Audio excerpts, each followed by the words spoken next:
There are a few announcements. The first and foremost, restrictions have been continued in the province of British Columbia.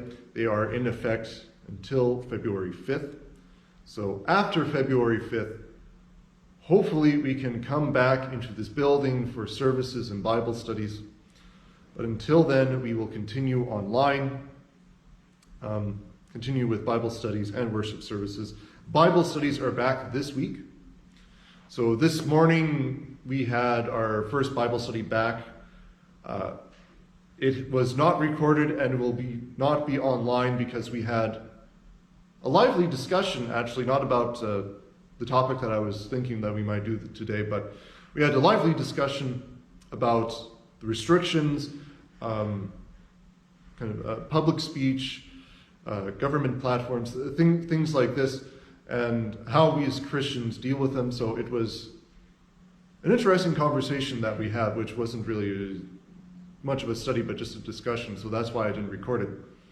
But next week, on Sunday, 9:15, you'll be able to join us on Zoom for our regular Lutheran Theology Bible study. We will be continuing looking at vocation in the Christian life. So this is not just our vocation as a Christian, being called to be Christian, but all types of vocations God calls us to, whether this be at home, at business, in government, etc., etc.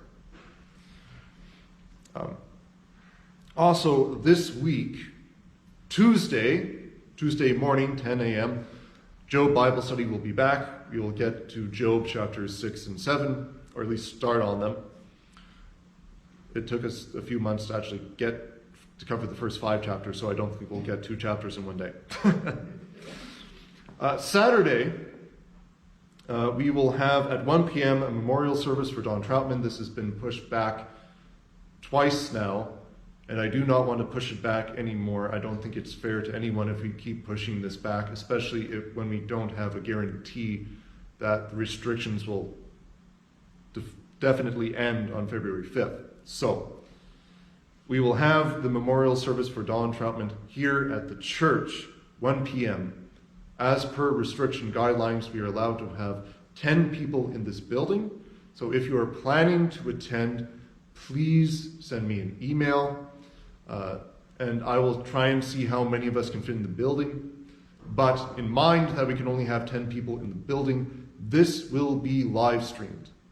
So do not feel like you have to come into the building and possibly compromise yourself. You can watch it online. Okay. But if you do plan to come in person, please let me know. Send me an email or call me.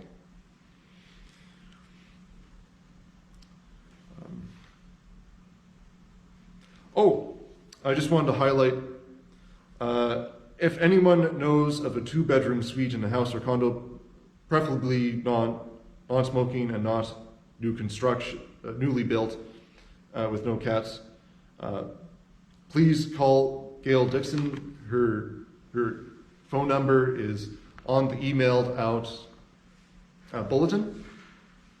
So she's looking for a new place, and she has what you would call a lot of physical sensitivity. So she's sensitive to a few things. So looking for a place is hard for her. So if you can please help her out, please do.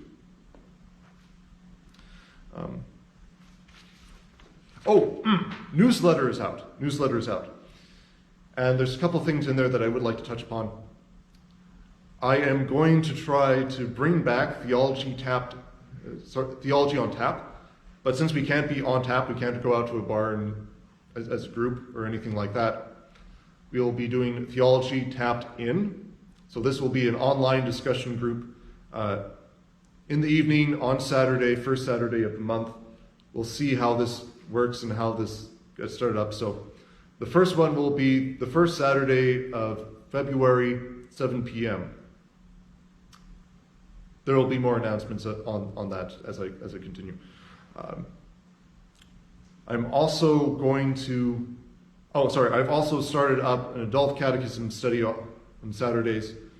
I'm still debating whether or not I should open that to the congregation. If you are interested in joining in on kind of a run through of the catechism, this is meant for 3 people so that they can become members of this church. But if you'd like to refresher in the faith, please let me know. I might make it available to more people, but depending on whether or not discussion might be hindered by adding more people on there, because this is for the catechumens, so that they can voice their questions and work through all the scripture. And last, so I don't surprise you, once Lent starts, I'm going to stop almost all my 9:20 devotions in the morning online. I'm going to stop those except for the one on Tuesdays, which is the one before the Joe Bible study. The reason for this is that I'm trying to evaluate where my time is needed most, and I think I've been doing too many devotionals for people to actually catch up. So I'll keep the one at 12:30 throughout the week, and then have another one Tuesday morning. That will start up in Lent. So until Lent starts, I still have all 10 devotionals for the week.